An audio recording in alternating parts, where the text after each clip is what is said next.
आजिर video रे आमे ओडिया लिपि विषय कथा हबा। आरंभ केउठी हेतिला आज आसी आमे ओडिया अक्षर रे पहुंचीचंती। ओडिया लिपिर इतिहास प्राय 2300 वर्षर पुराणा।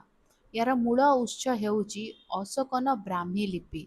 धौली एवं जौगड़ ठारे थिबा सम्राट अशोकଙ୍କ शिलालेखरे एही प्राचीन लिपि देखिबाकू मिले। ଏହି ସମୟରେ ଅକ୍ଷର ଗୁଡ଼ିକ ଗୋଲାକାର ନଥିଲେ ବରଂ ସରଳ ରେଖା, କୋଣ ଏବଂ ତ୍ରିଭୁଜ ଆକୃତିର ଥିଲେ। ତାପରେ ମହାମେଘ ବାହନ ସମ୍ରାଟ ଖାରବେଳଙ୍କ ସମୟରେ ବ୍ରାହ୍ମୀ ଲିପିର ଏକ ସ୍ଥାନୀୟ ଲିପିର ରୂପ ବିକଶିତ ହେଲା, ଯାହାକୁ କଳିଙ୍ଗ ଲିପି କୁହାଗଲା। ଭୁବନେଶ୍ୱରରେ ଉଦୟଗିରି ସ୍ଥିତ ହାତୀଗୁମ୍ଫା ଶିଳାଲେଖରେ ଏହାର ସବୁଠାରୁ ବଡ଼ ପ୍ରମାଣ। ଏହି ସମୟରେ ଅକ୍ଷର ଗୁଡ଼ିକ ଧୀରେ ଧୀରେ ସରଳ ରେଖାରୁ ସାମାନ୍ୟ ବକ୍ର ହେବାକୁ ଲାଗିଲା। ତାପରେ ଭୌମକର ଏବଂ ସୋମବଂଶୀ ରାଜତ୍ୱ କାଳରେ ପୂର୍ବ ଭାରତୀୟ ବ୍ରାହ୍ମୀରୁ କୁଟିଳ ଲିପିର ଜନ୍ମ ହେଲା। ଏହି ଲିପିରେ ଅକ୍ଷର ଗୁଡ଼ିକ କୁଟିଳ ବା କ୍ଷୁଦ୍ର ଗଣ୍ଠି ପରି ଦେଖାଯାଉଥିଲେ।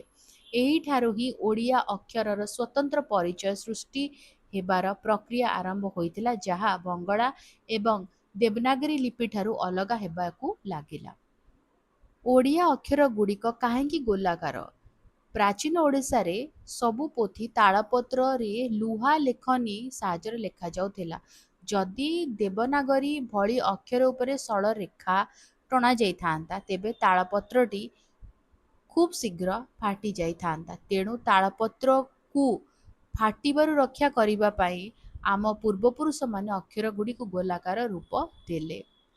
ଗଜପତି କପିଳେନ୍ଦ୍ର ଦେବଙ୍କ ସମୟରେ 1500 ଶତାବ୍ଦୀରେ ଶିଳାଲେଖରେ ଆଜିର ଆଧୁନିକ ଓଡ଼ିଆ ସହ ସମ୍ପୂର୍ଣ୍ଣ ମିଳୁଥିବା ଲିପି ଦେଖିବାକୁ ମିଳେ।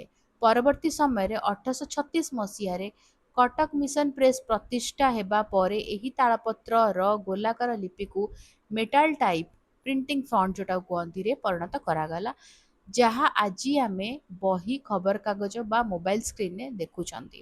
ତ ଏଇଭଳି ଭାବରେ ଲିପି ଆରମ୍ଭ ହେଇଥିଲା। ତ ଆରମ୍ଭ ହେଇଥିଲା ବ୍ରାହ୍ମୀରୁ, ତାପରେ ଆସିକି ଆଜିର ଓଡ଼ିଆ ଅକ୍ଷରରେ ପହଞ୍ଚିଛି।